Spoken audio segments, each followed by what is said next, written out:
Hello, humans. Welcome to this Rayy and I catch up with Severance with the two recent episodes that have happened, episode 6 and 7. I'm joined with Rayy, of course. It has been too long, as in it has been 2 weeks. And yeah, we got to get back on track, especially because the show's not getting any worse. I'll tell you that. No, not at all. I think we just had the best, in my opinion, best episode of the show yet. With the latest one, Chikhai Bardo.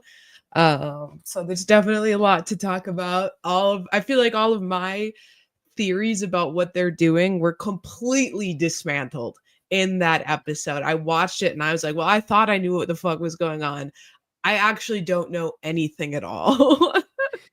Yeah, it's the theory game is definitely getting hard to do with this. And I know we're definitely really excited to talk about episode 7, but we'll try our best to start with episode 6, which itself was quite a banger. I think like there's an episode of BoJack Horseman, the one that's like silent, that is kind of on par with episode 7 with the Chikhai Bardo, the difficult name to say. It's one of those moments where like, oh, the show's transcending into high art now, because that was great. But you also get it in episode 6, what has been this season a really interesting kind of study, not just in good characters, but also romance and those emotions and like how that's intertwined kind of with the mysterious and important work. But yeah, as we have tended to do it, we'll go through the episode less in chronological order, but about like what happens to the characters. And I love that you put Mark and Helly here, because it just gets more complicated. Just getting more complicated. In episode 6, Attila, we get not just any Mark and Helly, but we also get Audi, Mark, and Helena interactions. Fantastic episode, but it starts out on the severed floor. You know, we're sort of left off wondering how far Mark has gone in his reintegration process. It was discussed in the prior episode. But anyway, so for this one, we see Dylan is informing Mark and Helly about how he found the map that Bert left for him. Well, let me back up a little bit. It first starts with Rugabi and Mark talking. We saw the last episode, Mark had a pretty lengthy reintegration sickness experience where he's talking to Miss Casey / Gemma, and she's doing the wellness affirmations. Your Audi likes 2 scoops of ice cream, but they have to be the same flavor, blah, blah, blah. It's very cute. But then, so he tells Rugabi, we see that they're having this conversation. And then we're back. Sorry, conversation, but also like he's experiencing the reintegration, and all Mark can recall when he's back is the kind of like long gray white hallways of Lumen, and then Miss Casey's voice in a way that's, you know, talking as if it is a wellness session and not really having a conversation with Mark yet. Yeah, there's like, he obviously recognizes her. She doesn't recognize him as her husband, Mark. So there's still that barrier there. But it's clear that this has motivated him to do reintegration quicker, which will come into play later in the episode. We see this sort of hostile interaction between him and Dylan and Helly, because obviously they want to go get this map. They theorize that elevator might lead to where they're keeping Miss Casey. But Dylan doesn't want to push the envelope because, as we know, he's getting these special perks, wife time, that he really enjoys and gets to really enjoy in this episode. And we see Mark start to reintegrate. He's looking in the fridge, and it flashes from the Lumen break room fridge, not the break room, but you know what I mean, to his fridge at home. We see the beers. We see the little wheatgrass shots or whatever the hell Rugabi's poisoning him with. He turns around, he sees his Audi's living room, and obviously, from his perspective, he has no idea what the fuck is going on. He doesn't know that Mark is reintegrating. He's got no clue. So he's just experiencing these weird little moments, and he's not telling anybody about them. But obviously, extremely disorienting for him. He has no idea what the outside world looks like, aside from when he saw Devin and Rickon's house. He has no idea that he's experiencing reintegration. He probably doesn't even know that reintegration exists. So very off-putting for him. And he's with Helly, who notices, but obviously has no idea what's going through his head in those moments. So off to an interesting start, and it only gets crazier from there. Yeah, speaking of what's in Mark's head, there's the awkward thing comes up where Helly is still trying to figure out what Helena was doing in her place on the severed floor. And in one of the more quotable moments of this episode and maybe this season, and Mark goes, "We shared vessels." Oh, it was so good. It was so fun because I was sitting watching because they're having this hush hush conversation in a stall in the bathroom. And I'm just like, you gotta tell her, Mark, you gotta tell her. And he goes, we shared vessels to tell her that they fucked. And obviously, like any normal person, she doesn't immediately pick up on what he's trying to say. And even after he clarifies, we had sex, or he says, we had sex. She's like, you and Miss Casey in a wellness session? Like when? And then he has to tell her that it was, no, you and I had sex. And immediately her demeanor completely changes. She's feeling extremely violated. Not that she wouldn't want to have sex with Mark, but that, and we learn by what she says later in the episode, that she's feeling jealous that she was robbed of her first time by Helena taking control of her body. Yeah, and Helly has not liked the severance process throughout the entire show. I mean, like there's that attempt in the first season that makes it clear that she doesn't like this experience, and it's only getting worse as she understands who her Audi is. And I think it's in the sort of growth of the character, you really see a lot of Helly kind of like going through all those motions and processes. And yeah, at first she's definitely really, really upset, but then she goes, well, I mean, I guess that means that Mark did want to have sex with me if he thought he was, and I'm just gonna take his word for it that he's not being a fuckboy. Which episode 7 makes me think twice about sometimes. But yeah, Helly basically returns back to the MDR room right as Mark is coming out of there too. And Helly, like, you know what? Okay, I get it. It's fine. Like, you thought it was me, so I can't be mad at that. And then Mark kind of awkwardly goes, well, do you want me to tell you about the experience? And Helly's like, Do you want me no, to I want my describe own. it to you? No, Mark, what the fuck? No one wants that. You call it sharing vessels. I can't imagine that you're gonna craft a very articulate description of the sex. It's like a preteen boy sexting for the first time. Like it's rough. So but yeah, they find, well, you know, Helly leads them to a room that looks like it has like computers and storage, and they use the covered computer, the cloth that's like covering the computers to make another makeshift tent to redo the experience that Mark was having with Helena. And through that, you also get, again, like the theme of love and emotion is really coming out through this part of the series. And through that, you get a little bit of what Dylan is up to, but a little bit before that, because I have that clip. You're seeing Dylan G kind of like really bonding with his Audi's wife, his Annie's wife, and kind of like asking that same question. Right. So yeah, we'll play part of that here. I sometimes wonder if you're just not happy. Sure, it's not that.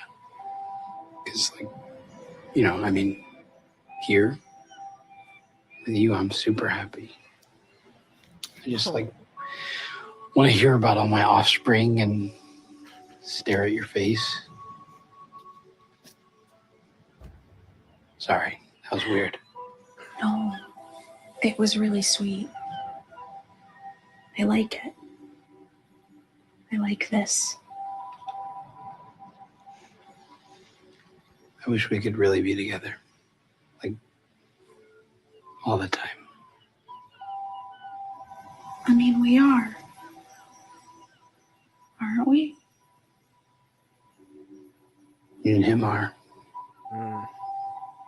But I'm not.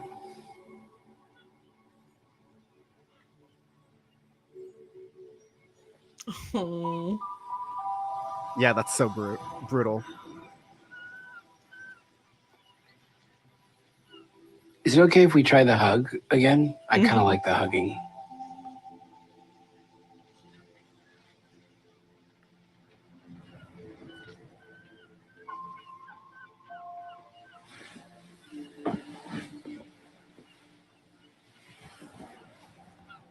In the podcast audience, they're slowly moving closer to each other, just scooting on the table. And they embrace. And then during the scene where Helly and Mark are sharing vessels, Dylan goes in.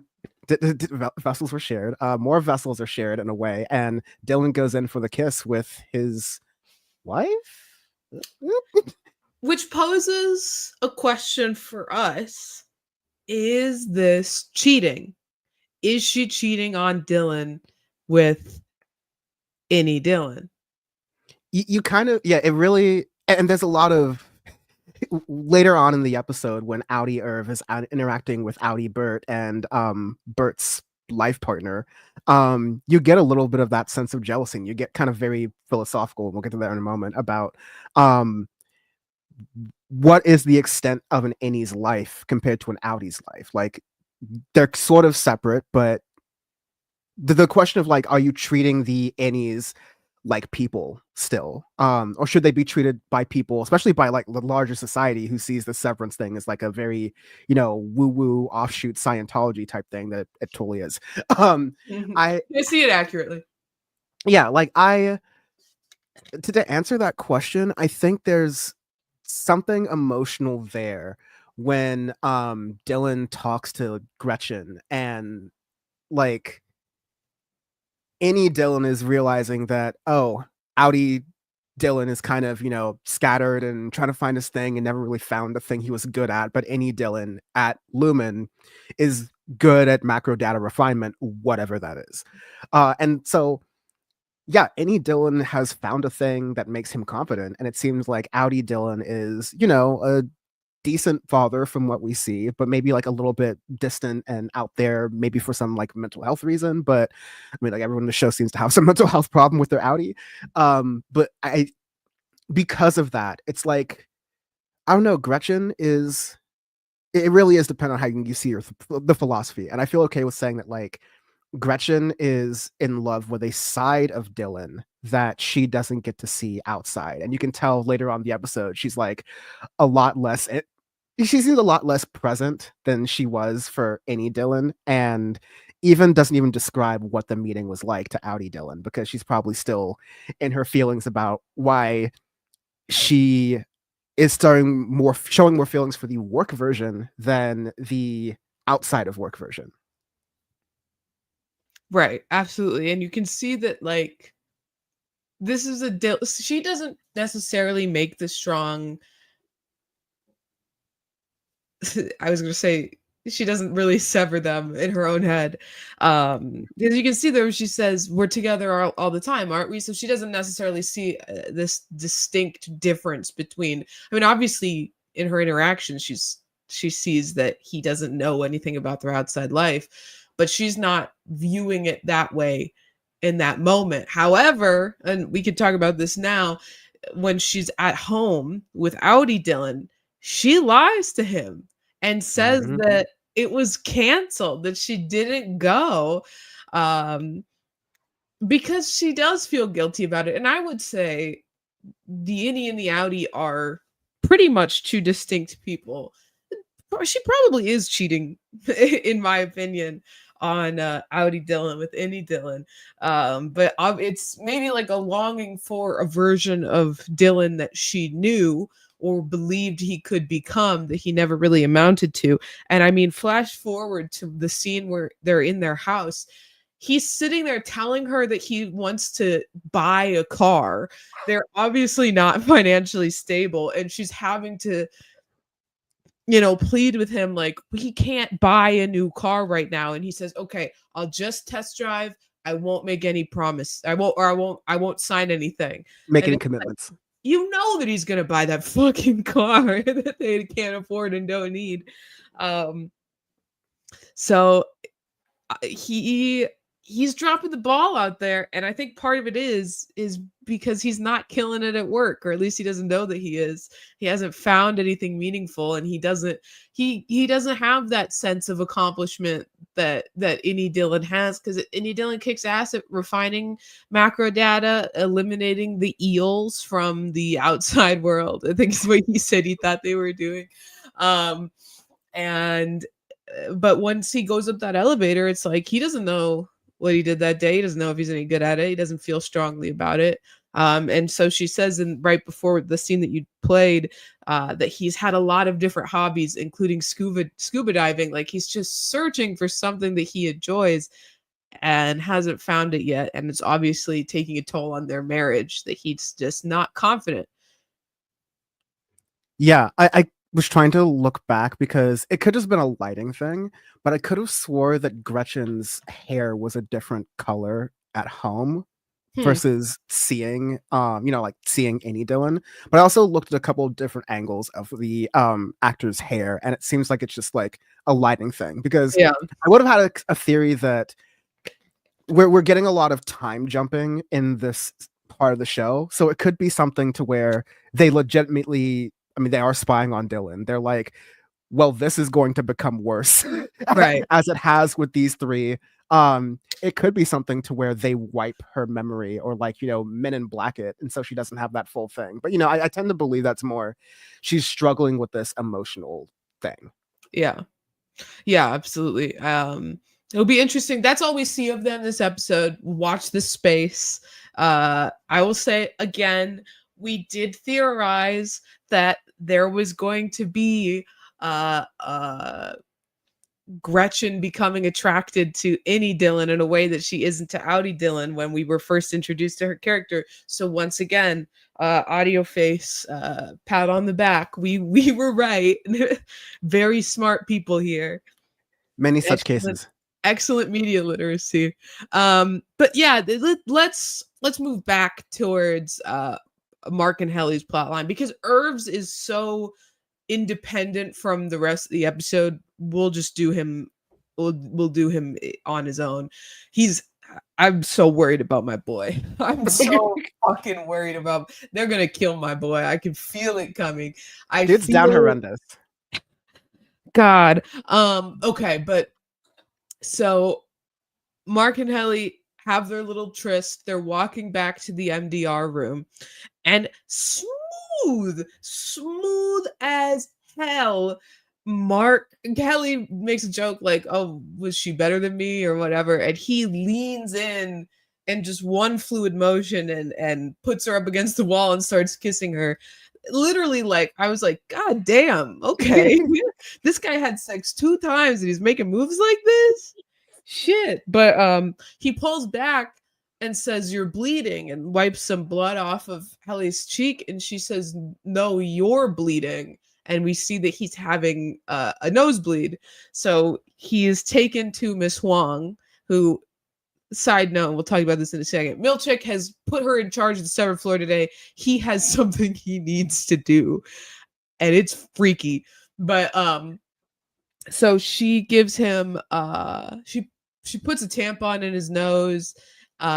He's sitting there, she's taking his blood pressure, doing some sort of health checks on him, and she asks him if he knows where he is, and he says, what? I'm at Lumen. And we get a flash, and we realize he's not at Lumen. He's in his basement doing reintegration with Rugabi. And the way that they stitched that scene together was so perfect. And Rugabi asks him if he saw a hallway, a black hallway. And he's like, no, I don't remember that. And again, evidence that Rugabi knows about the exports elevator. So she knows a little bit more than she has been willing to divulge to Mark, and then in the next episode, Devin. But yeah, I just really love the way that they did that transition, because Mark is an unreliable narrator of the story now. Obviously he's not like the proper narrator or anything, but as far as his plot line is concerned, he is not to be trusted. We don't know what's reintegration sickness. We don't know where he actually is.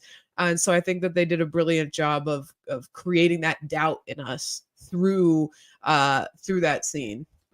Yeah, you're super right, because you're realizing that you're just like Mark is. You're trying to seek memories. You're trying to search for memories, and he's, through that imperfect sort of space, reliving those memories.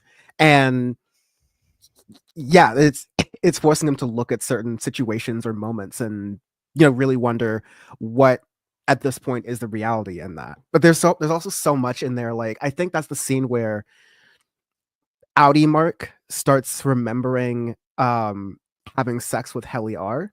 Yep. And like that's a brief flash there that also like has a back and forth with Gemma. So there's like another moral quandary that his Annie has sort of moved on with the Annie of the CEO of the company. So that's just there's a lot to unpack there.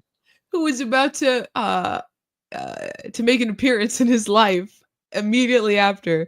But yeah, so then we get Rugabi, who clearly doesn't really give a shit about Mark's health or anything on that front. She's just all in on the reintegration, and she says we need to push harder. And he's taken aback by what just happened. He's freaked out. But she's like, we need to be more aggressive. We need to get this done faster. What we need to do is we need to flood the chip in your brain. And he starts screaming at her. He's like, get these fucking things off my head. Don't touch me. I'm so hungry, which we learned as part of reintegration sickness. And he's like, I need to get out of here. I'm going to go eat. Fuck you. Storms off, goes to get Chinese food. Scarfs down the Chinese food like an animal. I mean, God, he was scooping the rice up in his hands. Who raised you? Can't be eating like that in public. He needs a good woman in his life to give him some manners. And incidentally, a woman comes along in the form of Helena Egan, who sits down a couple booths away from him and makes weird little faces to get his attention. She comes over and they flirt a little bit. I mean, it's the old I had a dumb like Lumen-esque sort of acronym for it, but I guess it was like a manufactured meet cute that Helena was doing. I super don't. I mean, I think Helena and Mark are in this scene, and we'll show it a little bit, but like kind of playing a game with how well they remember things, because Helena has the memory of sleeping with Mark for sure. Right. Mark probably could or could not. Definitely near the end, you sort of see like, okay, he's got a memory of this face in a very intimate sense. Yeah. So I think he's like still figuring out like, okay, is she on to me? Does she know I'm reintegrating? Like, what does she know and what does she not know? And yeah, I got this clip, it's 2 minutes long, but I like the interaction. And I didn't include the part where Adam is like, Helena's like, well, the work you're doing is very good, and we're proud of you at the company, and one day you should meet my dad. And like the CEO, and Adam's like, oh, so you're taking me home to daddy already? And she says like, you'd be my first. Yeah, so that's immediately before this, and that was kind of funny, but it was going to be a 3-minute clip if I brought that. So we'll play this here. But seriously, I'd love to hear about your experiences sometime. Oh, okay, yeah. About Severance? I meant the overtime. I meant the other night. I mean, I can't imagine how. So like again, there's a double meaning there. The overtime, I mean the other night. I mean, yeah, the overtime contingency happened at night, and there's a lot of like time bending going on here, but about last night, Helena. Come on. I don't know. I felt like that was a little bit iffy, as there are a couple other moments in the scene like that. Yeah, I mean, he's obviously deducing here. First of all, it's obvious that she didn't just go to that restaurant. She went there because she knew he was there. So now and Rugabi in a previous episode made a comment about how there's probably people watching the house.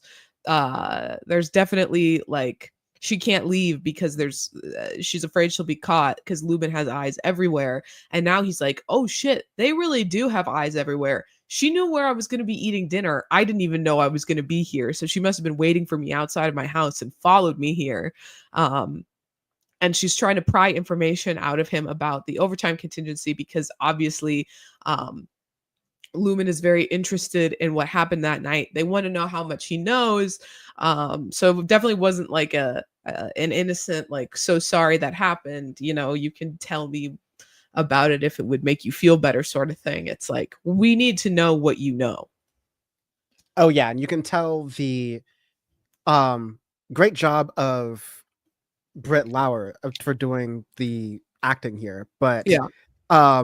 You can tell Helena is a bad actor when it comes to the character is a bad actor when it comes to feigning curiosity and interest in Mark's overall health. No one really cares about Mark's health in this show at this point, including Mark. So I guess that's just a recurring factor here. Maybe, sadly, probably Milchek the most, but even that's kind of like not even there.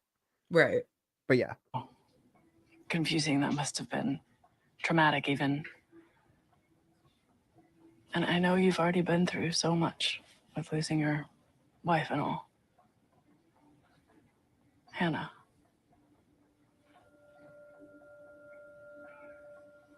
Gemma. Right, Gemma. Sorry.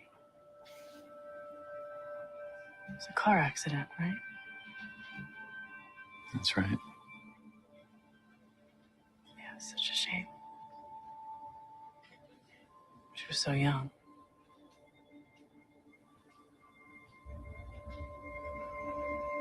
Thank you. Now, at this point, if I'm Mark, I'm reaching across the table and throat punching this lady. Not only did you get her name wrong, why are you even fucking talking about her? And like, it wouldn't be weird to him that she would know. I mean, maybe to some extent, because he did provide an extensive reasoning of why he wanted to do Severance, and the impetus was his wife's death. But it's like, why would you be so, there's thousands and thousands of employees at Lumen. Why would you know so many details about me personally? Like, you have been prying in my file. You know too much about me. It's sus. Yeah, and because of some things that Rugabi has kind of implied when Mark started first realizing that there was a Gemma on the severed floor that he was interacting with at work, that was like, yeah, you know, this is Lumen. Of course they faked her death. Like they probably got some like fake ashes for you, and they were like, yeah, dumbass, he'll never figure it out. So it has yet to be seen how much, if at all, that Helena was involved in the disappearance of Gemma.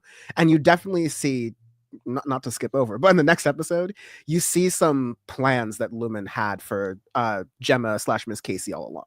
Yeah, they were playing the long game with her. And I think Mark is starting to, he already knows that they have her for whatever reason. So he's got a strong distrust for Lumen, everyone associated with them. And you can see the silent rage filling his body in this scene. Yeah, he goes from flirty to break up it really quickly. When, yeah, she goes Hannah and not Gemma. Like, that's just very, you're not selling it very well, but the actor is selling it very well. On a Ruffle Iron Chef says, oh, that's funny. I think she got the name wrong on purpose. Like the tone deaf pictures of Kier, it's all an elaborate form of psychological torture. I mean, that's an interesting theory. I can see it being on purpose. I can see it being on accident, but this is definitely like a head fake play here. Yeah. Yeah. I mean, just the way that she says the name makes me think that she said it wrong on purpose. Valid. Okay, let's play the rest of this.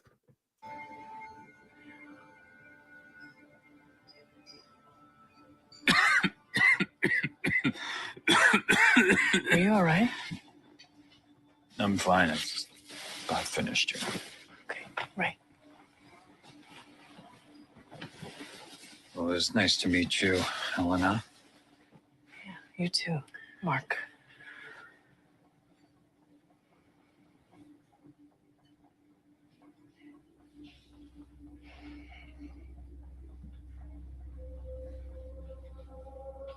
They're looking at each other and they get kind of What is closer, it? but Nothing. Good night. Good night. So if you listen closely enough, you'll hear the whoosh sound that is associated with the reintegration sickness. So we don't see it, but I think that we're meant to understand that he maybe was experiencing a little bit of reintegration there, putting together the pieces that she's been on the severed floor, that he knows her at work in some capacity. And he needed to get the fuck out of there. yeah, and the psychological torture thing that Raffle Iron Chef, who had mentioned just now in the chat, plays to a lot of characters in this episode. Like you see, I mean, obviously with Adam going through Mark going through the reintegration, that is really difficult for him. But I'm sorry, I do want to talk about Milchick because Oh yeah. yeah, unless you had any like last words on this. No, scene. we'll end with how the episode ends anyway. But yeah, Milchick has a really interesting series of he's not in the episode a ton, but it's part 2 of his performance review. yeah. Because in the previous episode, yeah, it's like, okay, the performance review is coming. Are you ready for it? And Milchick is kind of like, Miss Wong, mind your damn business. Mhm. And he has it, and there's like, minor complications or whatever. One of them was the way he puts paper clips on papers makes it confusing for some of the people receiving them. And so you see him locked in a room, adding paper clips to folders or like, reams of paper, to the point when he finishes the last one, his hands are just shaking and like pounding the desk like he's going bad about it. One was the complaint that he uses too like big of a vocabulary, Mhm. and he's staring at himself in a mirror saying what he wanted to say to Miss Wong as like a critique, like, you can't reach You must rid from your essence childish folly. There's just yes, something he says to her earlier in the episode, where we learn that she is an intern at Lumen. She's part of some sort of program. It seems like if she does well at the internship, she gets to be some special fellow for Wintertide. I don't know if that's a Lumen school, what that means, but she's obviously trying to get into some sort of Lumen school, Lumen college. I'm not sure. yeah, it felt like, you're not going to be West Point material if you don't, Right. yeah. Right, you're not Yale material unless I say you are. Just sort of after getting owned by a literal child at his performance review, because we know that she's the one that submitted these complaints against him. He does a little power play in his office, reminds her that I'm actually the boss here. I'm in charge. And you're a fucking child and you need to know your place. Then he tells her, because he's going to lock himself away in the storage room and do this weird humiliation ritual. And that's when he says to her, you must rid from your essence childish folly. Tells her that she's going to run the severed floor for the day, and she gets really excited and goes to stand up to sit at his desk, and he says, you can run the severed floor from your own workspace. So even though he won't be using the office, he doesn't let her use it again to sort of establish his dominance. And then we see him in the mirror repeating, you must rid from your essence childish folly. dumbing it down to grow up until eventually it's just one word, grow. And he's saying it in the most intense way. And it's a beautiful shot. We are seeing him in the mirror. I mean, the way that it was shot, they didn't shoot it in the mirror because you would see the camera. So he's actually standing behind the what is supposed to be a mirror in the shot, and they have a body double right in front of the camera, but it's done perfectly. It is, again, we see so much work with mirrors, so much play with mirrors in the show to represent the innies and the outies, but we have to remember that even unsevered employees like Milchek you have to put on your work face, as it were. You have to put on your work persona. He doesn't get to be the real Milchek. They have beaten him down to the point where they don't want to see the real Milchek. They don't value his ideas. They don't value his input. They want the version of him that they think suits Lumen best, and he has to essentially kill his outie and become this any version of him when he's working at the seventh floor. Yeah, it's one of the other, big obvious things from this performance review was just like how messy he had let MDR get. And you kind of get like to that point of Lumen does not care about his ideas. You get the sense that Lumen, or that Milchek was like, okay, I'm going to treat them a little bit more like human beings. I'm going to take them on an outing. I'm going to give them, treats. If they want to have a funeral and not a retirement party, then we'll give them a funeral. If you saw that, like, and that was the critique, that Milchek needed to now tighten the leash. He says that in the beginning of the episode. Now I'm tightening the leash. And so it's natural that he is not, like he's struggling. Milchek is struggling with being told his approach is wrong, and seeing some like really bad results with that, especially with the overtime contingency. So now he's seeing it personally on his own to become the person that Lumen wants him to be, in the eyes and image of Kira himself. Mm-hmm. It's really, especially because he's not a severed employee. It's one of the more like, okay, this is the commentary on the somewhat perverse relationship that people can have with their workplace. Yeah. Speaking of perverse relationships, we got to talk about Irv. We've got to talk about my boy Irv, who they are going to take out behind the shed, kill old Yeller style. I'm 100% certain that that's on the way. Irv was in the last episode invited to dinner by Bert's outie, to a dinner with Bert and his husband, whose name we know is Fields. And there was some speculation about whether or not Fields was going to be the guy who who is credited as the doctor, the dentist, picking up the dental equipment in the last episode. It was not him. But more on him in the next episode. But it's an odd dynamic. So thinking about all of the other Lumen employees, they live in Lumen housing that is very sterile, very modest. Think Mark's house, think Dylan's house, Irv's house that we've seen now quite a few times. We get to Bert's house. It's nice as fuck. That's very weirdly designed, but obviously expensive. There's tons of artwork, bizarre artwork. They have a giant collection of salt and pepper shakers. Don't know why. But yeah, so it's very intense, the vibe in there, but there is a strong distinction between the house that Bert is living in versus every other Lumen employee that we've seen who would have been in a similar position to him, probably making a similar salary. So it's odd from the jump.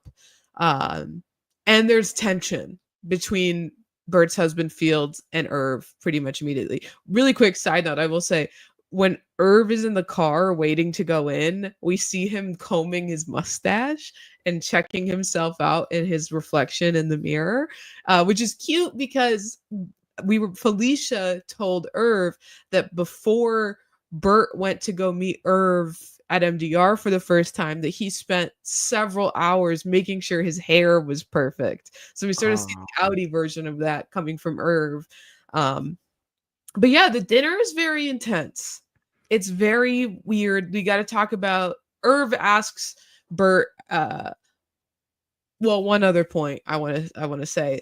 Uh Fields refers to Bert as a Philistine, which is a somewhat racist term for someone who doesn't appreciate culture or art. The Bert we know is literally an art curator. That is his job. And Optics and design was his old department. right. So it's odd for him to say that there would be such a strong difference between the innie and the outie. But yes, let's talk about why Bert became severed. And how long he did too, because I think that could also be a hint where, like, okay, Yeah. we understand that depending on Bert and Wine Drunk Fields' recollection, Severance started 12 to 20 years before but before when this dinner takes place. And Yeah. apparently Bert was one of the first people to do it. Bert explains, and there's just like so much. As someone who grew up around religious cults, like I just loved what this part of the scene had to do. But Fields was recalling that they were at a Lutheran church. Fields seems to be really connected to Christianity, and they were giving a talk on severance because it was a new controversial thing at the time. And I just want to imagine like Ben Dixon talking about severance. Like, what kind of world? No offense to Ben Dixon. Like, I'm not trying to compare this in that way, but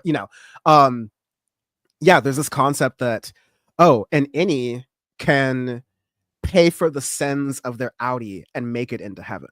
And you get this idea that Bert was a little bit of a wild child, and Fields was worried, in his own sort of like religious trauma way, that Bert was so wild that if he and Fields were to be together for the rest of their life and for all eternity, he would not make it into heaven. And so he had this idea of, okay, well, if your innie does good work at Lumen, which is, considering how you see how Lumen has their own, internal religion and such a control on the outside society, you almost have to think that like they ironed out the kinks of this with the church in order to get some more people to, be calm with it, using the church as a space that people would trust to get people to be more calm with the idea of opening up your skull and implanting a chip in your brain, Right. for you to not remember your work life. But yeah, Bert felt that this would be his repentance, I guess, and Fields was okay with it because he was like, okay, I will get to see any Bert, a version of my love, in heaven. And then he's like, okay, wait, you've been fucking other people your innie's been fucking other people in the workplace. It's really funny because Innie Irv has almost the same idea, right? Independently of any sort of organized religion, because when Bert leaves, when Irv is talking about leaving, he says, I know that in some way we will be together in outside of here. He means like in the afterlife, right? And so here we're hearing that the whole impetus to get Bert severed was so that his innie could experience an afterlife. Obviously, Fields failing to recognize that innie Bert is an entirely different person than the Bert he knows, who wouldn't know him at all in this heaven that they're talking about being united in.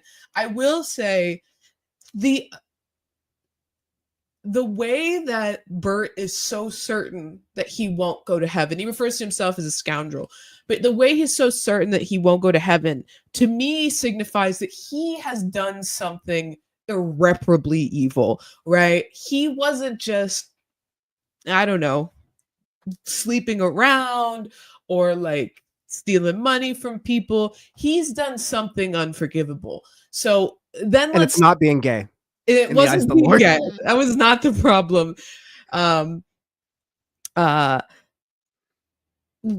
As you mentioned earlier, there's a potentially drunken moment where the name of the episode is Attila. We learn that Bert and Fields call each other Attila because they used to call each other Hun, and eventually Hun became Attila, like from history. He knows history. I love that line. But But Fields is talking about when they first started calling each other that, and he says it was 20 years ago. We were at dinner with your Lumen partner, which is an interesting thing to say, because as Irv points out immediately afterwards, the first severed office didn't open until 12 years ago. So how could he have been working at Lumen 20 years ago when Severance didn't even exist at that time? So two theories that I've got. First theory, I think, is the more popular one. They're lying about Severance when it started, and Bert was an early sort of Severance test subject. I don't necessarily like that theory, because I think it flies in the face of, one, the Jesus story they just told. Because if severed offices hadn't opened, why would your pastor be given a sermon about severance? That wouldn't have been a popularized idea. There wouldn't be innies and outies. The severance chip doesn't exist. So that, I think, sort of disputes that. Two, we know that Felicia worked with Bert for, I believe she says, 6 years. We know that Bert was working there like 10-ish years. He was there early in Severance, but it wasn't 20 years ago. So what I'm thinking is Bert was working for Lumen before Severance was popularized, before there were these severed offices. And maybe he was helping them. Maybe he was an early creator of the chip, helping create the chip along with James Egan, which would explain why they're so wealthy and why he is so certain he's not going to heaven. Maybe they were testing severance chips on people and killing them before they got it right eventually. Neuralink for 300. Right, he knows that Lumen is disappearing people. He knows all the sort of evil and was involved in the evil things it was doing, and had to reconcile with that fact. So then, in my opinion, he chose to get severed, one, to appease his husband, but to try to make up for all of the evil that he's done in this world because of his connections with Lumen in that capacity. I'm just spitballing here, but that would be my guess. I don't think that he just drunkenly misspoke, and Bert was very intensely trying to push that narrative to Irv. Yeah, I think Bert knows a little bit more than he's letting on, and I kind of don't even fully take at face value the reason why Bert was fired, right? Like, I think Bert, I think in your, Irv is living on borrowed time theory, that Bert's going to be the one to rat him out. Mm-hmm. Yeah. So let's play that. Go ahead, but I want to play the wine scene. No, go ahead. For sure.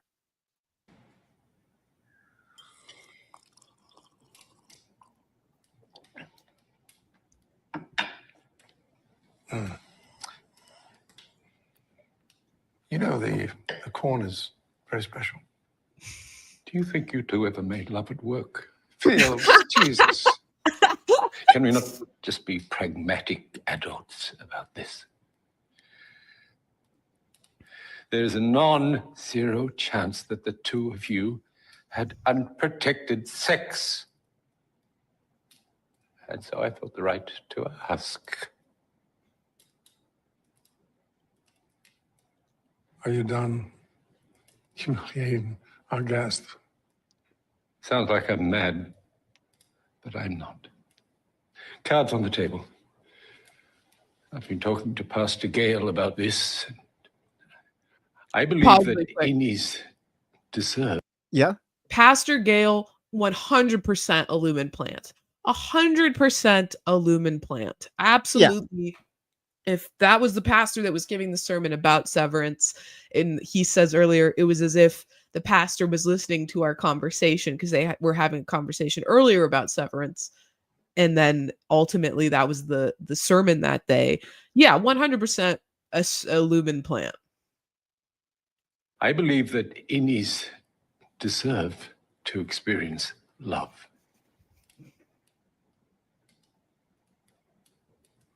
I mean it. And I hope it was beautiful.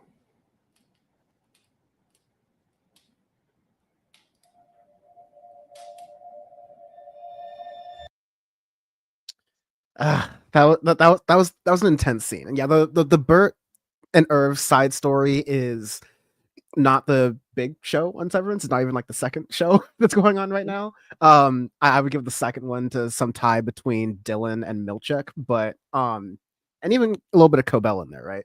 But you're learning a lot about some of the lengths that this world created by Lumen in this company state called Kier, or the company town called Kier.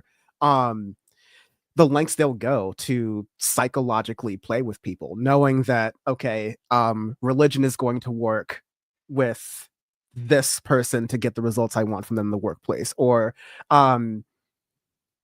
trying to find yourself when you're lost in Dylan's case, or trying to forget about a traumatic loss in Mark's case. So yeah, it's a fucked up company, man. Right. I do have, we know, okay, also we got to talk about Drummond. During this scene, we see him break into, I mean, not so much break into, because he has the fucking key. Speaking of company town, he breaks into Irv's house and sees, what he's got inside, but he goes straight for the chest where Irv keeps locked up his research into Lumen, and opens it and starts rifling through his research. So again, it's looking bad. It's looking bad for my boy Irv. But Irv has been researching Lumen for a long time. He had Bert's house marked on the map. He had notes next to Bert's name that we don't fully get to read because his handwriting is really bad. Although I will note that his handwriting is not the same handwriting on a bunch of the notes that he's been keeping on Lumen in that chest. But that being said, I wouldn't be surprised if Irv had some idea about Bert's stronger connection to Lumen, and maybe he accepted this dinner invite to do a little bit more recon on that front. So I think that maybe he knows more than we're giving him credit for. But then at the end of the dinner, Fields is put to bed because he's drunk or whatever. And there's a very intense interaction between Bert and Irv where Irv says, "No, it was fun. We should do it again." And Bert says, "Oh yeah? You, me, and Fields, or just you, me?" And Irv is like, either way. And Bert's like, good, okay. And then they say goodbye, and we get this really intense shot of Christopher Walken. He's looking at him as Irv walks to the car, and he's smiling, and then the smile drops. And my heart dropped immediately too, because I was like, they're gonna fucking kill my boy. Oh God. Irv, keep one eye looking back, because these motherfuckers are trying to murk you, dude. I forget. Maybe it was Irv, but I know it was like Mark because I kept pausing it during this. But someone in the episode had a list of severed employees at Lumen, and you saw Bert's name and you saw Dylan's name because they're both like Bert G or Dylan G, right? And so there's a list. Someone's checking it twice, and yeah, that was the list in the chest at Irv's house that Drummond was looking at. Gotcha. Interesting part about that was that Irv had underlined certain parts of people's names, certain letters in people's names, for seemingly no rhyme or reason. So some theories speculate that maybe because he was in the military, maybe it's some sort of code that we're not meant to be able to decipher, but that he understands. But yeah, I mean, he's got an idea of what's going on, and we still don't know who he was calling on the payphone. Who is connected at Lumen is potentially Ragabi, could be someone else. Could be a spy. Could be a spy. I mean, there's just a lot of interesting things going on. I'm sure we're going to see more Irv in, obviously the episode that came out after this was only Mark and Gemma, mostly Gemma, but I'm hoping we'll see more Irv in episode 8 and beyond. They can't kill my boy. Who's going to take care of Radar? Borrowed time Irv. Maybe that's that's Audi Dylan's new project, is taking care of a dog. And let's see if he fucks that up. Okay, Um, let's end though with Mark and Rugabi, because after his very intense meeting with Helena, he rushes his ass home, looks at Rugabi, and says something along the lines of, "Sorry, I was a dick. Let's do it." And immediately she's cracked his skull open. She's rifling around in his brain. She's sticking her syringe in there while using like an ultrasound. Because obviously she doesn't have the full technology that she would have had access to when she was severing people at Lumen. So it's, I mean, not sterile, very, very rough sort of entry into his dome. And she injects it with the dye and floods the chip. And Mark is like, "How fast is it going to be?" And she's like, "It'll be quick." And he says, "How quick?" And immediately starts experiencing intense reintegration. and to make matters worse, that's when Mark's sister starts knocking on the door. She could not have had worse timing. But he's like, "I have to go answer the door. I got to tell her what's going on." To some extent. But she's like, "You shouldn't even be moving right now." And she was right to say that.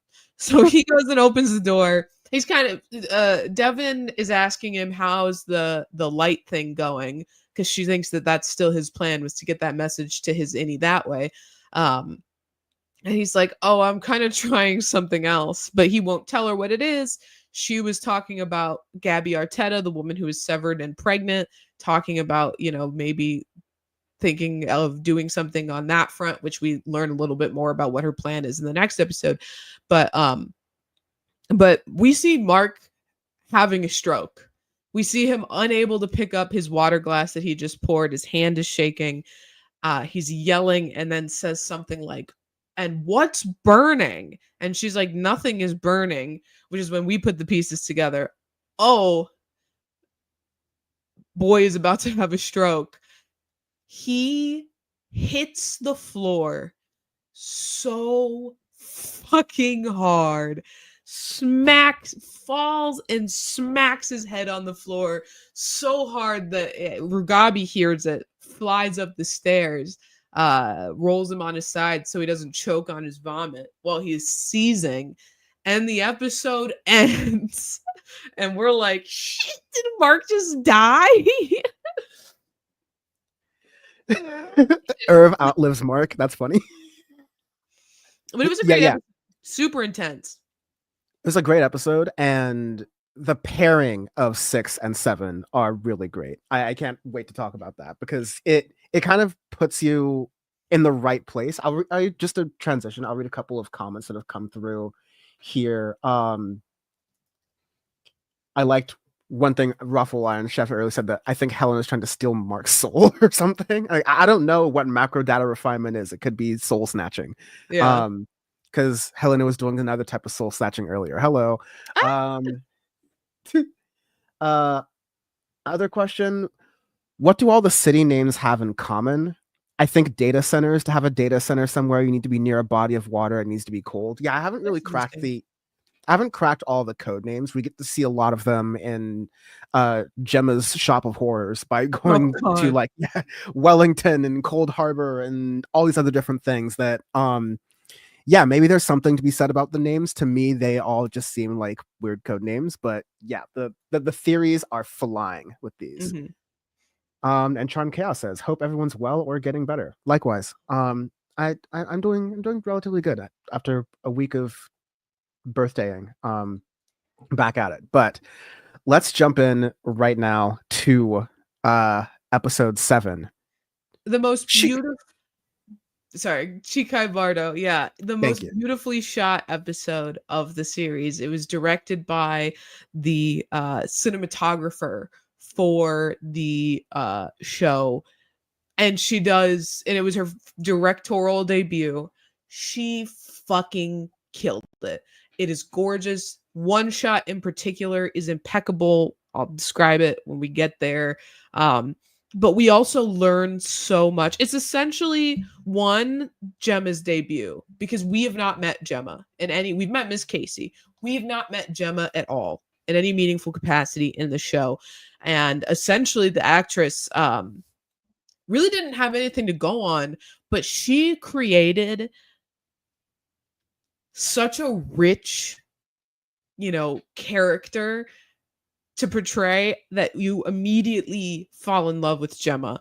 And it was funny. I'm a part of a couple, obviously I'm on the Severance subreddit. I'm a part of a couple Severance groups on different social media platforms. To see every Mark Helly shipper immediately drop Mark Helly and root for Mark Gemma instantly. I think it's just such a testament to the wonderful job that she did, both the cinematographer, director, and God, I know her name. It's either way, the actress that plays Gemma.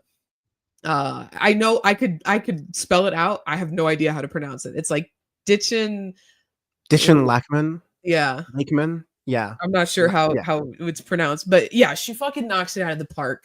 And so Ditchin Lackman is basically Lackman. That sounds right.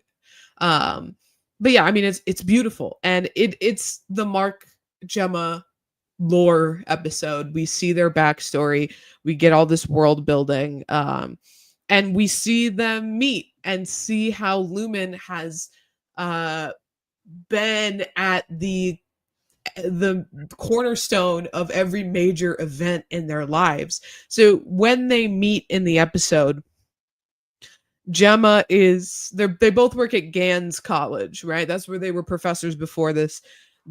Gemma is going to donate blood, and who is seated next to her but Mark Scout, and they're joking about, he asks her what she's reading, and she's reading The Death of Ivan Ilyich, and he makes a joke like, oh, way to spoil the ending.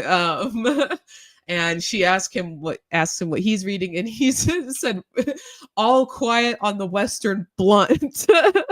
Historical analysis of drug usage in World War I, which, as a history major, that name for an article, fucking phenomenal. That's like the kind of shit that you aspire to name your stuff. Like, you want something funny, something attention grabbing, because this, for the most part, for most people, what you're actually writing, the core content of your article is probably boring as shit. So you're like, how can I make my article stand out? All Quiet on the Western Front. It seemed kind of like, I don't know if Mark was grading papers or something, or like doing an article, because I was definitely on the receiving end of writing a paper about international capital flows in college, but I named it Money Moves after the Cardi B song. So like, I love me a good taking a dry topic and putting a timely, culturally relevant title on it, or at least putting a spin there. That's what academia is all about. It's no DEI, it's no woke, it's just nerds. This is trying to make your professor chuckle. I remember, totally aside, I did an article about the ways that presidential candidates presented themselves to the public, and the shifting use of media. It was based off of a book called Pivotal Tuesdays. It was like 4 elections, and the last election that it covers is Bill Clinton. And I made a comment about broadcasting on the transformation from broadcasting advertisements on the radio to Bill Clinton playing saxophone on Arsenio, something like that. And my professor left a comment that she was like, I want you to know that this was a joy to read, and your integration of humor into the article was really enjoyable for me. And I think about that anytime I'm down on myself. I'm like, damn, she really made me feel good. that was like a butterfly effect thing for you, probably getting confidence as a political pundit. Okay, right. So like that's good. We love a supportive teacher. But yeah, so about their meeting, I do want to take a second to talk about The Death of Ivan Ilyich, which is a wonderful Tolstoy novel. It's a post Tolstoy's religious conversion. So his writings after his religious conversion tend to deal with themes of the meaning of life, death, and obviously the death of Ivan Ilyich follows suit on that front. It's about a man who is an attorney, and he has sort of just been part of the rat race, climbing the social ladder. He's got a family. He doesn't really like them at all. His wife is, in his opinion, a very materialistic. What's a nice way to call someone stupid? How did Joe Rogan call? What did he call Dave Rubin? Cognitively Impaired. challenged or something like that. But he falls. He's hanging curtains and he falls, and he hits his side. And I think obviously they didn't really have the sort of advanced medical science that we have now. They don't know what happens. I would assume that he dislodged like a tumor or something, and it immediately irreparably impairs his health. He's dying, essentially. He doesn't have that much time left on Earth. He's dying.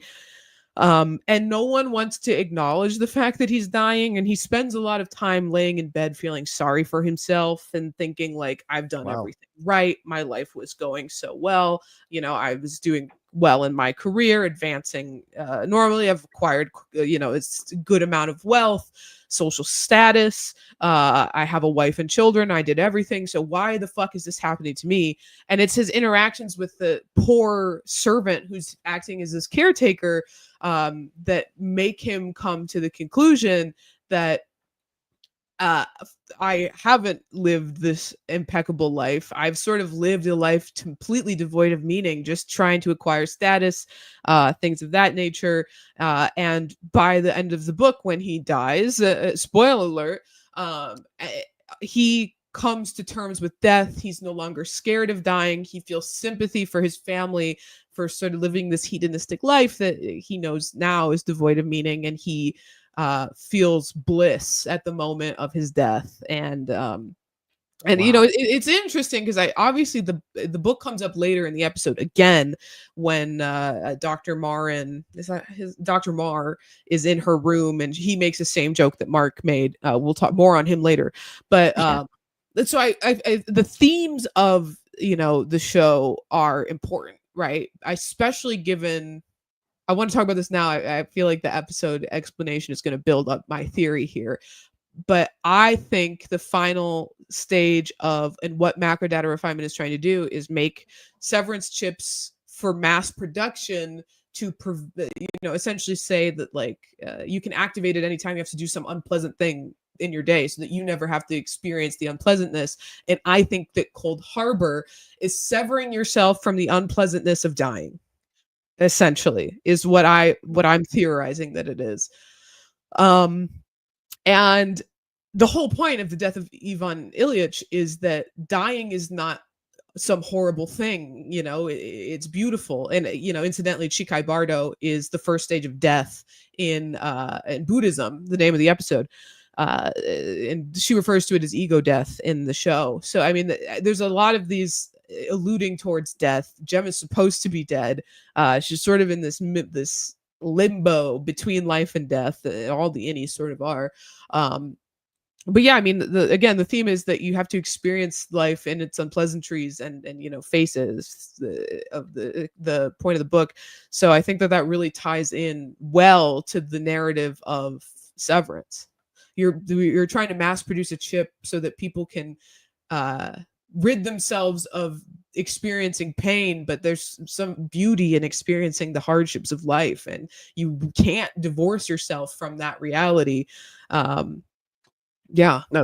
profound, and kind of, it's, I think, doubly proven by so much of the show is driven by the natural comparison of the work-life balance. So it's a lot of what the outies are trying to avoid. But in a lot of ways, like, the pain, the sadness are the things that the innies are wanting to feel alive. And those are the exact sort of things they're seeking out. So much so that Lumen is blowing smoke up Rickon's ass by having them do the We Are book for innies, since Mark had already snuck it in and used that to radicalize the innies in the first episode, in the first season, basically. But yeah, in a very Severance way, the timelines are skipping around a lot in between a lot of the really intense Gemma moments that are still like very mysterious, and I can't wait to get into that. But like, mysterious and important. mysterious, important, and kind of rapey. Yeah. You're also seeing bits of unconscious Mark, Mark's sister trying to, you know, basically strong arm Rugabi because she thinks at that point that Rugabi has basically killed him. Yeah. And And she's right not to trust Rugabi. valid. But of all of the people who are talking about lumens, she seems to be the one who's the most consistent. She's not telling Mark everything that she knows, but she is like, oh no, Gemma's alive, and is trying to be reassuring about that. And it's like the only person in this episode who is willing to be honest about that any Audi divide and separation. Because as you're seeing through a lot of Gemma's flashbacks. Yeah, Yeah, Rugabi's definitely playing her cards close to her chest. I think that she's very distrusting. I don't necessarily think that she's a malign actor, but she definitely doesn't have Mark's best interests at heart. And Devin does, and that's why she sort of speaks up to be his power of attorney while he is unconscious during the episode. Cobell mentioned, fantastic.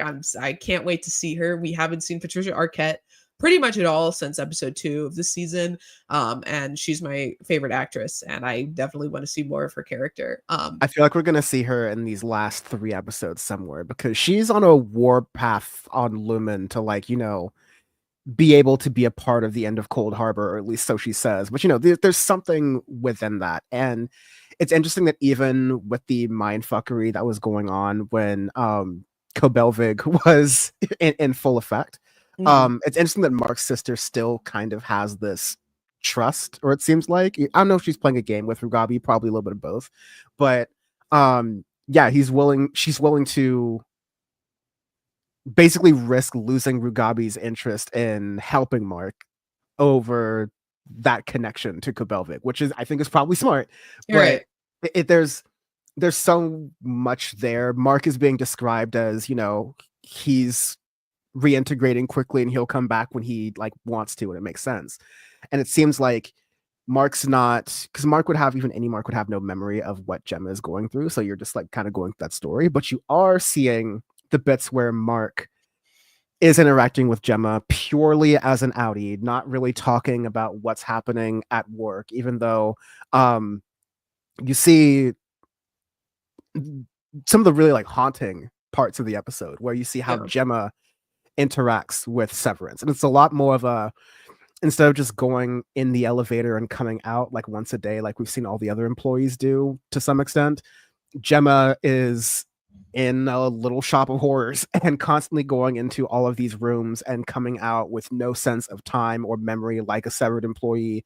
But oftentimes with, you know, weird pains and, you know, uncomfortable feelings and thoughts that are meant to be obstructed mostly from the viewer and also from Gemma because she is severed. But the psychological torture and the things that are kind of being implied with what's happening to Gemma throughout, yeah, it's haunting. It's not, but you know what I do appreciate, especially having come off of Game of Thrones, is that like it's not gratuitous with it. You're not like, Gemma's character is playing the emotions really well, and you can tell that like something's not right with her. And it seems like a lot of the men in her orbit at Lumen are, you know, taking advantage of her in any number of ways and not listening when she's like, I'm in pain, I don't feel good.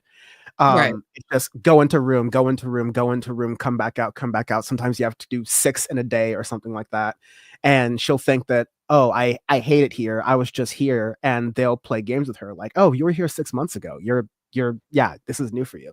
It was hauntingly well done. They didn't have to show like some of the worst things that could be happening. It just leaves it into theory land and kind of takes you just up to that point. Absolutely. Let's start with the backstory of Mark and Gemma, and then get into the what's happening to her on the severed floor, because I think it's easier to just tell the story as 2 different parts, because the episode, it ties them together perfectly. We learn a lot, we learn nothing, like every episode of Severance.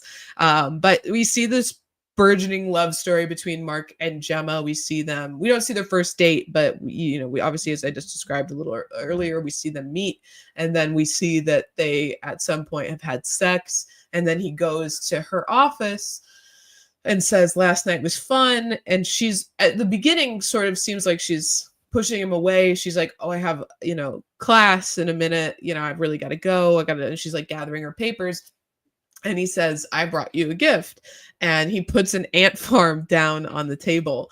And she looks at him like, what the fuck is this? And he said, last night you said you like ants. And she was like, I said I like plants.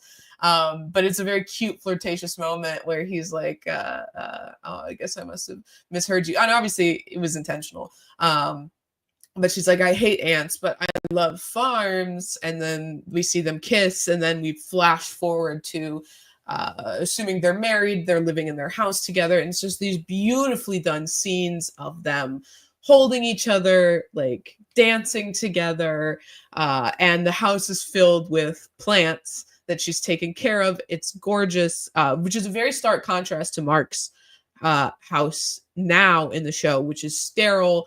The only thing alive in it are his 2 fish, no plants anywhere, very bare bones, versus this gorgeous house with a huge library filled with books. They're constantly reading and writing on an old typewriter. It's so cute. It's down to cinematography too, because you see the living space so bright, even though it seems like Gemma is in the lumen orbit here still, but like it's a bright, airy space. Meanwhile, the only time you really see Mark's house look like anything that isn't a dungeon is during the overtime contingency episode when he's like having people over and trying to create that moment, I guess, right? But and doing it for the book signing, of course. But there's so much there, and then you learn there was like an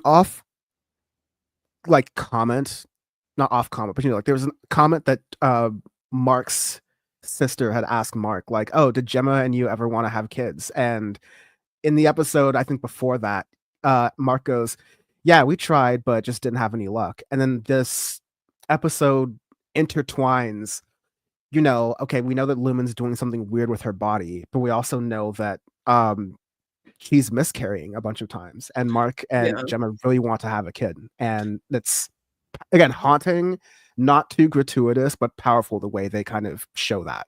Yeah, so we know that they were really good friends with Devin and Rickon, and there's this really cute scene where they're all sitting at a table, again filled with flowers and plants, and they're talking about a hiking trip, a climbing trip that Devin and Rickon did. We get to learn more about Gemma's sense of humor. She and Mark have a similar sense of sarcastic humor, typically sardonic, yes. Yeah, typically Rickon being the butt of the joke. And Devin goes to pour her some wine, and Gemma covers her glass, and Devin is like, "You're not drinking," and Gemma's like, and then Devin puts the pieces together. Oh my God, you're pregnant! And immediately after that, it cuts to the most devastating moment for Gemma, the most devastating moment so far, which is her miscarrying and then walking into the shower fully clothed and just letting the water soak her as she sits there and sobs. And we see Mark come in and realize what happened and comfort her. And, next time we see them, they're at a fertility clinic, and we see Gemma apologize to Mark. A lot of women, when they lose children, they blame themselves for it, and that's what's happening in this moment. And he's like telling her, like, you've done nothing wrong, like you don't need to apologize. And this is the next step for a lot of people, and they're filling out this form, and we see, okay, so Dr. Maurer is the dentist who picked up the tools from O&D two episodes ago. And we see that he's fucking working in the fertility clinic. The paperwork that she's filling out has the Lumen logo on it. This is a Lumen fertility clinic, and they are fucking scouting her out. No pun intended.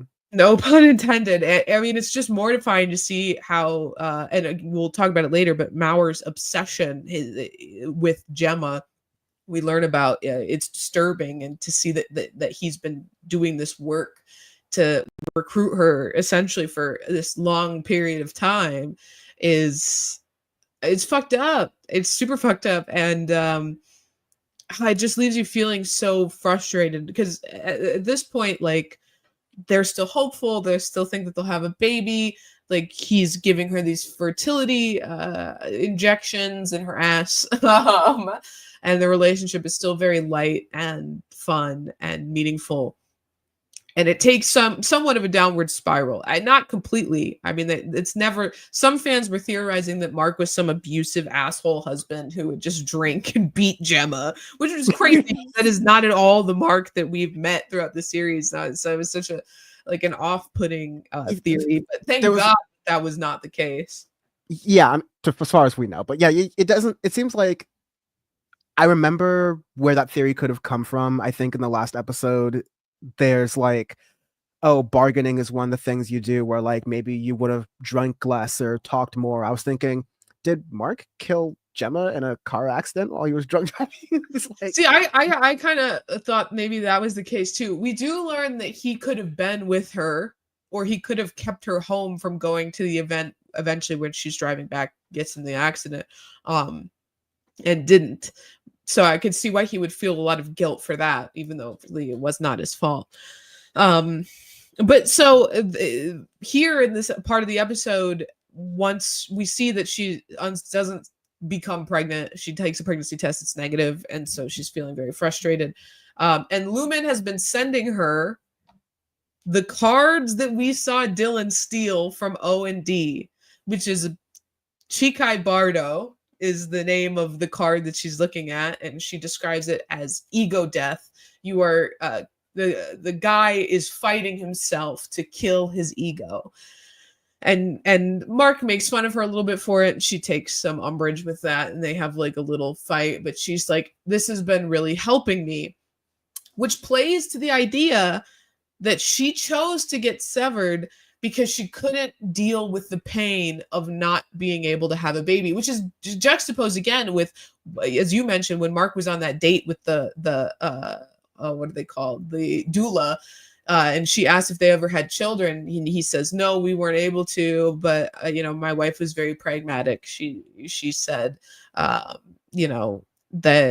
just wasn't meant to be.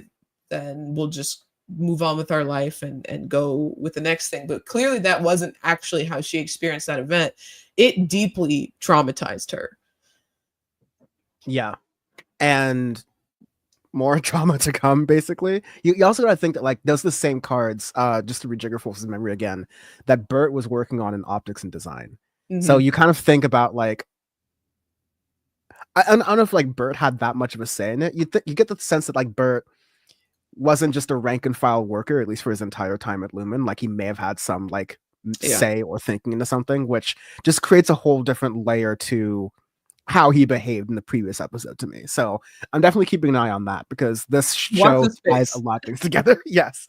But yeah, you get to see a lot of Gemma's life in Lumen that Mark is not really aware of. And the best way I can describe it is that like she exists for the like sick emotional pleasures of men in the Lumen orbit. I can't tell if like they're it's a service for wealthy people to get a female companion to write them Christmas cards or to write Christmas cards for them, or to provide other services for them. And it seems very experimental. She's constantly having to come to this doctor's office to report how she's doing and feeling. There's another like female doctor or a nurse as well who's basically her milkship. Like even Sandra, more so, played by Sandra Bernard, wonderful lesbian actress. very good, very good. And yeah, you just get the sense that against her will, she goes into work every day and is doing all of the emotional intimacy labor of a wife for hire in a lot of these places, and then filled with breaks of being used as a test subject and possibly abused in that test subject as a test subject too. It's really unfortunately you do this business where you just like know people and you hear a lot of stories about people being abused in medical situations, and definitely a lot of that rings true here, with the added benefit of there's not a ton of consent going on in here. If it's like this, Gemma gets no ability to recall or recollect these things that are happening to her essentially, Mhm. and she's just going any outie constantly. I don't know what the cell was. It was probably some of the culty shit like you're describing of ego death, but it's like if we're tying the Chikhai Bardo concept and the book that gets referenced a lot, it's almost like they're taking away her will to live, Mhm. so that when they do take away her ability to live, it's less painful. Absolutely. And then you see these moments where I forget the guy's name, but he's like the global, like one of the global managers of Lumen. Oh, Mr. Drummond. Yeah, Drummond, that's right. He is talking to one of the doctors and is basically saying, we're gonna have to give Gemma soon. Yeah. And it's like decided all the way there, and that's how you definitely make that connection to everything that Rugabe was saying, that no, Gemma's still alive, she's just trapped somewhere, and they faked her death for you, Mark, because it was a 2-in-1 play to get you both to work at Lumen for whatever reason. Let's talk a little bit about then more of her experience on the inside, the Gemma, the current day Gemma. I think we can make that assumption because well, first she wakes up and the nurse, I don't know if she had a name, but Sandra Bernard asks her, "Where'd you go?" And we know that she was thinking about Mark, right? So we know that this is the Gemma that has her memories of, she's not severed here. She has her memories from the outside world. She exists not permanently severed on this floor as a lot of us thought she was going to be, but she does remember Mark. She mentions him by name later in the episode. But she's doing a series of medical tests on her, and they're very bizarre. One of the questions that she asks her is, if you were caught in a mudslide, would you be more afraid of suffocating to death or drowning to death? To which Gemma responds that she'd be more scared of drowning to death. Whole time she's holding like a lie detector tests. It feels big Scientology. It's like she's Yeah. holding 2 rocks and she basically has an e-meter attached to her, trying to feel her thetans, her vibes out. Mhm. And then she goes and she changes into somewhat Miss Casey clothes, and she goes into a door, and it's the fucking dentist. And when she goes through the door, we see the Severance pan scene, sort of cinematography trick, and we hear Dr. Maurer, we now know his name is, and he's still whistling the wreck of the Edmund Fitzgerald. So I think we are meant to understand that in this moment, it is the same day as when he went to O&D to get those tools. And this is where we learn that Gemma is obviously severed in multiple ways, because this is not Miss Casey that's getting her teeth done.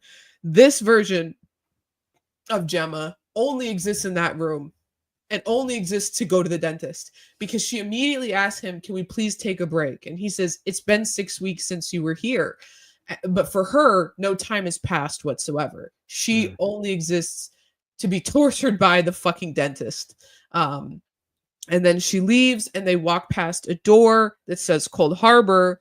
Obviously, we take note of that. She also takes note of that because apparently it never had a name on it before.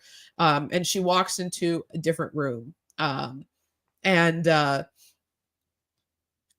she reconvenes with Dr. Maurer later on, and he's asking her questions, and he's like, "Which room made your mouth hurt?" And I think it's Wellington was the room, and he's like, "But do you know what happened in there?" And she's like, "No, I have no memory of what happened in there." And he's like, "That's very good." And at this point, she asks him, "When will I get to see Mark again?"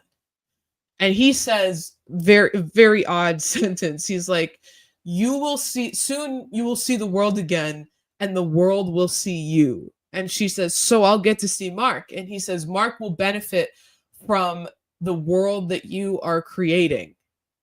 Not so we all know that they're gonna kill her. She must have some inclination that they're gonna kill her. It's fucked. What's going on is fucked up. And Dr. Maurer is super creep. But I will say it's at this point that we get a flash of her talking to Mark as Miss Casey, and we have this amazing camera work here where we follow the wires that connect to the macro data refinement's computers down, and this was all shot no CGI. It's amazing.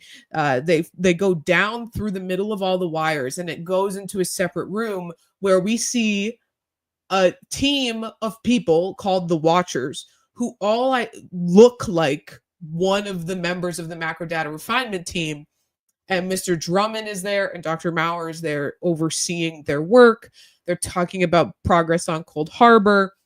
They're talking about Gemma and how Dr. Maurer has become fixated with him. And he says, I believe that she's, become quite attached to me too. And that's where, as you mentioned, they say the line about how he's going to have to say goodbye to her when Cold Harbor is complete. It's so... all of these men who have created this like fantasy with her when they have total control over her mental state and her physical state is just... Yeah, it's like one of those hauntingly well done details where they didn't really have to show any of these. They didn't have to show really an consensual sexual moment. Yeah. All of the dialogue surrounding that goes, yeah, I know creeps. I know it when I see it. Yeah.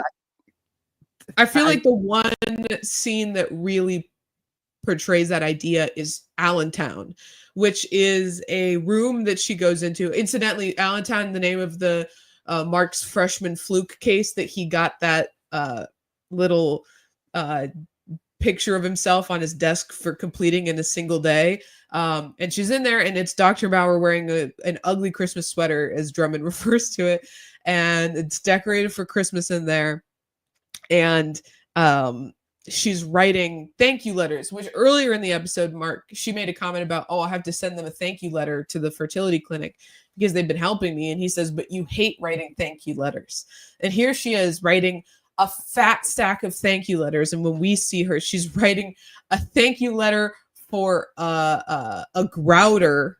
And she says nothing. Degrouter, as he points out. And she says nothing says Christmas like grouting. And we also definitely confirm here that she's severed in multiple different ways because she makes a comment about how it's always Christmas. Every day is Christmas.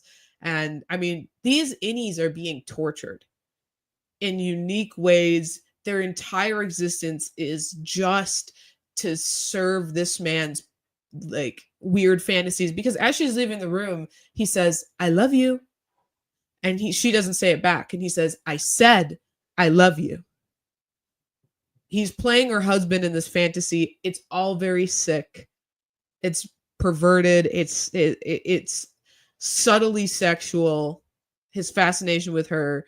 And, I think that there's subtext that we're supposed to take away, that not everything nothing that's happening here is above board, but, he's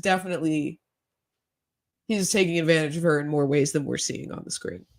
Yeah, I don't see Jim Jordan in any part of the show, but he definitely would he definitely would defend this doctor. Right. He's sweeping under the rug. Oh yeah. You get if he's the Milchick of the floor, yeah, we're not finding out about that until it's too late. But you get to my favorite scene in this, and I didn't get a lot of clips from these because I was kind of rushing, but also it is such an art piece of a show. I was comparing it to the BoJack Horseman episode where BoJack goes underwater, and it's pretty much a silent exploration of his complex emotions at that time. And I was like, okay, we're finally at prestige TV moment with this show. It was good before, but now we're prestige. This episode does very much the same thing with the cinematography, with the storytelling, with the writing. But the catharsis of this episode is when you're kind of seeing this pattern. You're like, it's the haunting piece of this. We are seeing this pattern of Gemma going into the rooms, going out, and you've been kind of dealing with this whole hour. Meanwhile, she's like, where is the payout for this? When can I be back with Mark? Right. And this scene. What room caused your hand to hurt?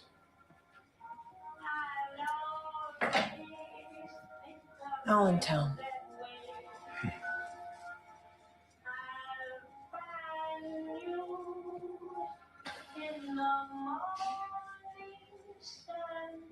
I want to go home.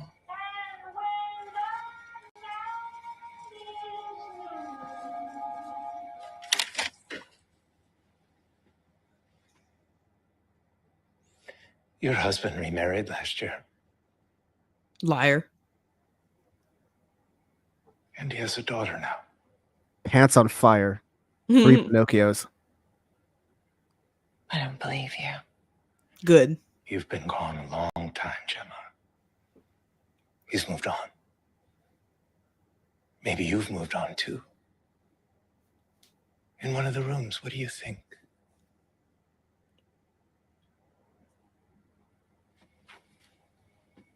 Do you feel yourself gravitating towards one room or another? Maybe you felt things behind those doors you never felt with Mark. Maybe I've seen it.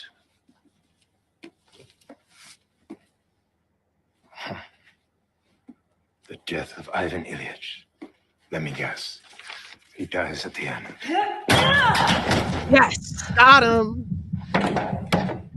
So Gemma knocks while he's really having this thick sort of, I know something you don't know game that he's playing with Gemma. Like, oh, well, Mark doesn't even care about you. You should really just think about the people you see in those rooms. By the way, I know what it's like when you're in those rooms. And I think like that's pretty much the most explicit allusion to the idea that Gemma is being used for sexual reasons by this doctor and others.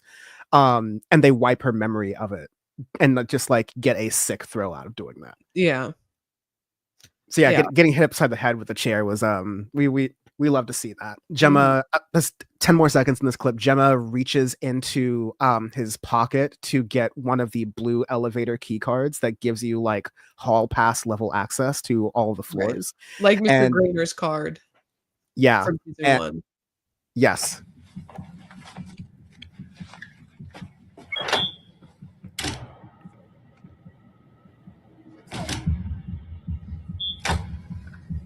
The floor Gemma's on is completely dark and only illuminates slightly with like motion sensors as she moves. But yeah, she runs through all those floors. She eventually reaches the I forget, it's the down elevator, but there's also like a name for that floor. The exports hall. Yeah. Exports hall, yes. He reaches the exports hall, gets the down elevator, and then she's in like the same room, the same super long dark hallway that at least I think I remember it from the wellness like stuff. Yeah, it's where they send her after she was done working as Miss Casey. Milchek sends her down there when she gets fired. Yeah, and Gemma gets to the end of the floor and opens the door, and surprise, surprise, it's Milchek. He just says, "Oh, hi Gemma. Sorry that this is confusing for you, but can you do us a favor and go back in the elevator?" And it's not like a, sing-song, kind, happy, lilacs, you and me. It's I'm blocking your way in this door. You're going to have to go back down that, long hallway and face the music that you just chaired over the head. A Lumen Stafford employee. You ran away from floors you're not supposed to be on, and basically you didn't know your place, so you are about to get it. But obviously she doesn't know that any of that happened, because once she got out of the elevator, she's Miss Casey. For her, the last thing that she remembers was that she was sent down this hallway, and suddenly she's back there in totally different weird clothes. She's got no idea what she's there for. She would usually come up and down with staff. She's alone. And it's really sad because she doesn't fight to stay up there. I mean, but that's the Miss Casey that we knew was very docile. And so, but she does turn around and asks him, can I see, and we, assume that she's asking to see Mark.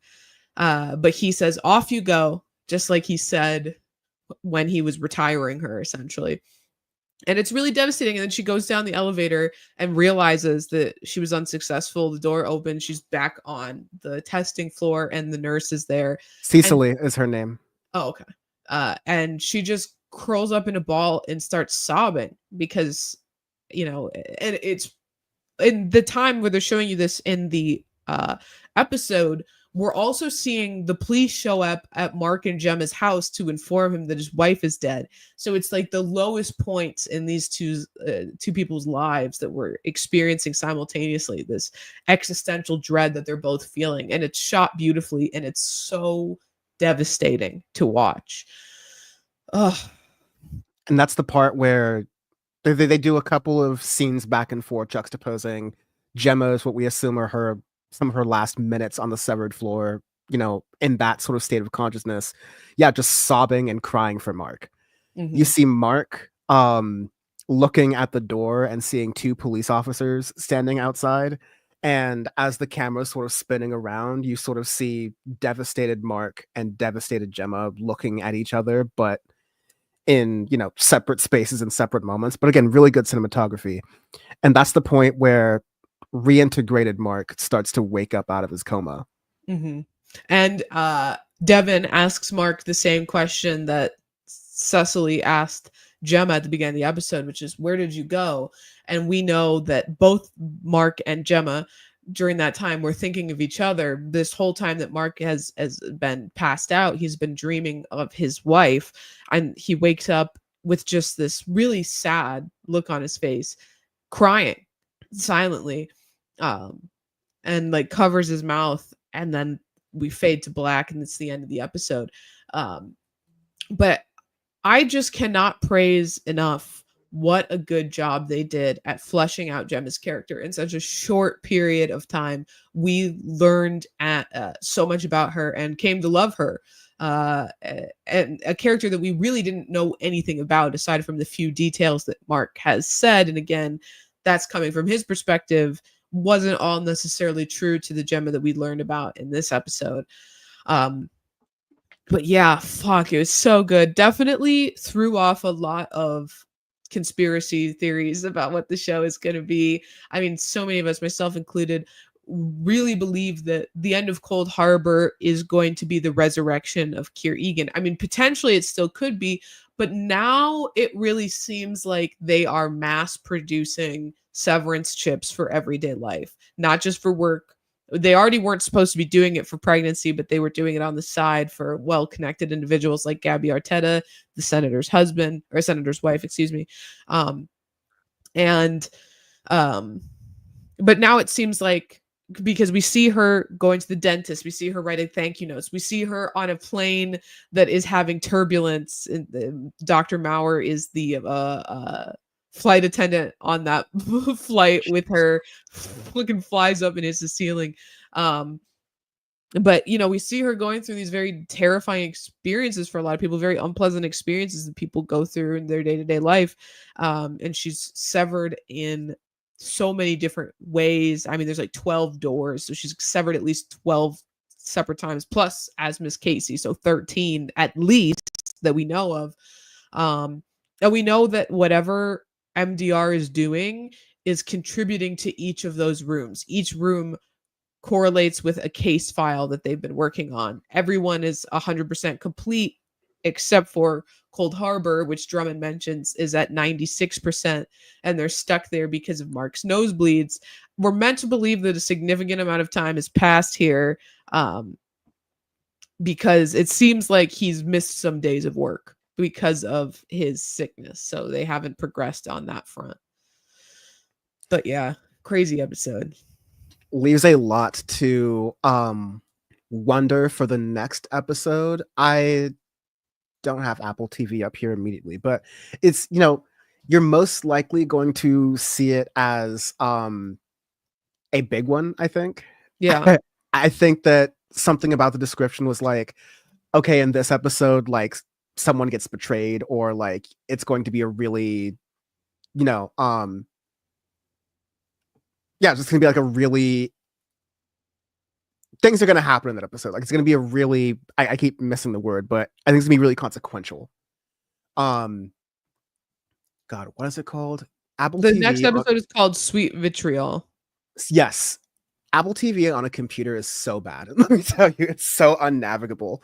But We yeah, also know that this episode is going to be about Miss Cobell because some of the, uh, teasers. uh, yeah, well, that and also the people who got early access to the episodes to write the reviews of the show of the season have said that this episode focuses on Cobell, which will be wonderful because we fucking need to learn more about her. We need to see what she's been up to. As we mentioned, Devin says that she'll call Cobell in this episode because she's one desperate to help Mark when he's obviously when she thinks that he's dying and that Mugabe is killing him. And she's like, who's the only other person I can talk to about Severance who knows what the fuck is up? It would be her, and she has sort of hatched this probably ill thought out plan to take Mark to the birthing retreat where they have the severed cabin because she thinks if she takes him in there, his severance trip will kick in and that they can talk again to any Mark. Again, she doesn't really fully understand what reintegration is. She doesn't really know what's going on in that front. I'm assuming she'll be Entrusting Cobell is probably not a good move. yeah, I would not because Ragabi says she was raised by Kier. She went to, Kier school. She's Lumen through and through. Which Ragabi's a little out of the loop. She thinks that Cobell still runs the severed floor. So she doesn't have a connection on the inside anymore, we learned, because otherwise she would know that that's not the case. But we know that Cobell doesn't run the severed floor. We know that she had this weird standoff with Helena, and her allegiance to Kier, I would say, is not the same as an allegiance to Lumen. She is in the cult of Kier, 100% in the cult of Kier, raised in it, as Rugabi said. But she has disagreements with the way that Lumen is being run. She doesn't necessarily support the company. She supports the ideology. And it seems like she supports like whatever she knows about Cold Harbor. She cares about it getting done. Maybe because it's resurrects Kier or creates this sort of like Chikhai Bardo world where more people are able to experience this separation. Whatever it is, it's gonna make Lumen a lot of money. And the whole discoveries are made piece makes me feel like if Cobell were to go double agent, like she might find something in this episode or discover something that turns her into the Joker and makes her like at least more amenable to the Ennies. Yeah. That's just a theory that I have out there, but I don't know. I also will say the past couple of episodes have been kind of longer in runtime, and the next one looks like it's going to be a lot shorter. It is. So I was I so think angry when I saw that. I want more. yeah, we're basically just like 3 more episodes in and we're back to we're back to waiting on our thumbs for the next 3 years. So Yeah. I'm enjoying as much of it as I can. I'm assuming that considering how much of a banger this season is, especially the last 2 episodes, Attila and Chikhai Bardo, almost said Klasky Chuspo, the creators of Rugrats. But I think that episode 8 might like take a little bit of a beat from the, just not that it won't be incredible show writing, but it's going to take a beat from the like high art episodes, and it's just going to be pure plot. Like, okay, how are we going to move this forward versus telling a lot of backstories and jumping in time and doing these interesting sort of like avant-garde things with the show. I think this is just going to be a lot more of a pure, clean, wholesome, like episode 3, episode 2, just like explaining how things are going. I will say it's on the Cobell front. The one thing that really has stuck with me is the episode of the overtime contingency, or the one that directly precedes it. Mark is telling who he believes to be Miss Selvig, that he's been thinking about making a major life change, and she sort of presses him to tell her what it is. And he says, well, I'm thinking about leaving Lumen. And she hugs him. And when she hugs him, she says, get away from them, Mark. Get away. And I just can't fathom if she didn't actually have care to some extent about Mark, more so than she cares about Cold Harbor. Why would she encourage him to leave Lumen? You know, I really do think she's been doing something on the DL. Maybe she's the person who's been communicating with Irv. I don't know. You know, I think that's an interesting theory. I really don't know how much credit I would give it, but I do think that she's trying to undermine Lumen in some capacity. And there's so many strings to pull at here. Like, there's so many ways to undermine Lumen. Like, she can undermine the MDR team by poking at the Innie Audi relationship they all have. Like, what if Dylan is in more experiences with Gretchen? What if Helly continues to have this identity crisis with Helena? What if I think, you know, that play of what you mentioned with Selvig could be she's saying that to his Audi to gain trust, because we know any Mark can't really trust Selvig, or at least when Selvig was working at Lumen.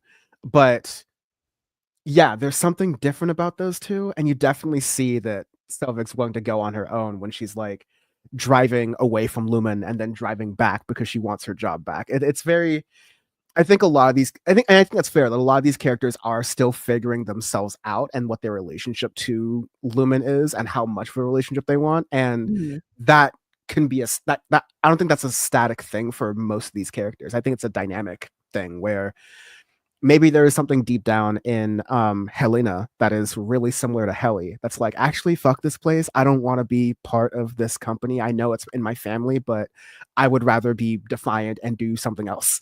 Right. Because my last point on this is that the Innies are definitely different from their Audi counterparts, but to me, they're just, and the way that they are seen kind of by others in the rare times they are kind of in the outside world, they're just exaggerated portions of the people they are part of, right? Like, yeah. So, and there's exaggerated for, and, you know, optimized for being good workers generally, if not so much the most obedient workers.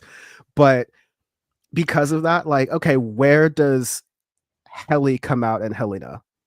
I think Mark is so reintegrating that you're really going to see both characters come out, like, or really Audi Mark just kind of take over any Mark, and you'll have more of those confronted by Milchek moments where he's very clearly the Audi and he's like, yeah, just refining some data, praise Kier or whatever. Right. And I think that's just going to become more of the character. And then Dylan G is going to become a playboy. I don't know. Well, the role he was born to play. Yes. I can't wait to see what some of these actors do as their next roles, because I think they're all so talented that they are going to play very unique and different characters after they're done with this. Yeah, absolutely. I mean, especially the ones that have had not that many acting credits or in film or in television.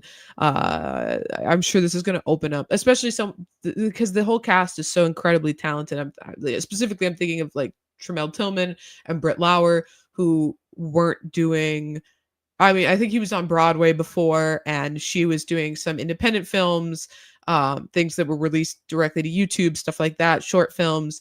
And then now to be in what is the biggest show in the country right now. It's taken off to such a level that it didn't it was popular when it first came out, but it has so far surpassed the level of popularity it had then.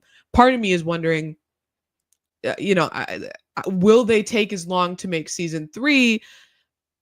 But to some extent, just with the incredible writing, with the incredible cinematography, the directing, it takes time to make something this good. And so I will fully understand, although be quite sad about it, Yeah. that it would, if it would take, you know, another 3 years between seasons. But they built up such a massive fan base now. People will definitely come back, no matter how long it takes. Although now with the introduction of Miss Huang, a little difficult to wait that long. You have children in the show, and children do this crazy thing where they grow up and they do it really quickly. So, you know, she's gonna look a lot fucking different in 3 years. They were able, with a lot of the Game of Thrones characters, to work that out in some ways, and like they naturally just like let some of them age and evolve. Like they would do hairstyle changes, and there'd be like some obviousness of like, okay, Brandon is no longer this like, you know, weak and pathetic like 13-year-old kid. Like we got some bass in his voice now. Like Right.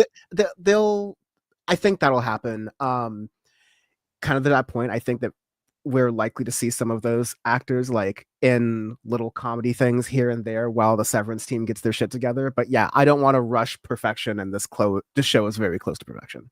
Mhm. We'll just have to see. I'm very excited for tomorrow's episode. Yes, I am excited as well. I can't believe I'm going to be streaming Power Report tomorrow and then immediately watching the episode, because this is a lot to get back into. But thank you, Rayy, for joining as always, helping to put together the rundown in the background, and yeah, for doing the marathon of 2 late at night on Wednesday. And we killed it. We did it in under 2 hours, which is you know, better pacing than we usually do for one episode. So Better pacing than we do for Power Report, that's for sure. But anyways, Rayy, obviously you can be found on Twitch, also on Power Report occasionally. I can be found in my bed in like 15 minutes, but until then, praise Kier. Praise Kier. Cheers, bye y'all.